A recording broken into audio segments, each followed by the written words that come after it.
How to convert GGives to cash using Billease. So, there are multiple methods, and the first method is buying a product and then reselling it. So you can use GGives to purchase a high-demand item, like a smartphone or gadget, from a partner store such as Gcash, GLife, MyStore, or partner merchants. Then you want to resell the item at a slight discount to get the cash using Facebook Marketplace, Carousel, or friends and family to sell the item. And you will now have the cash in hand. And here's why you can't use Billease for GGives.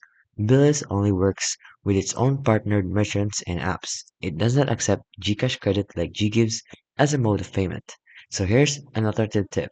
If you want a more direct way to access cash from a service, Billease offers a cash loan. So if you're eligible, just directly apply in the Billease app under the cash loan or send to bank option. And you can transfer approved funds to your bank or Gcash account.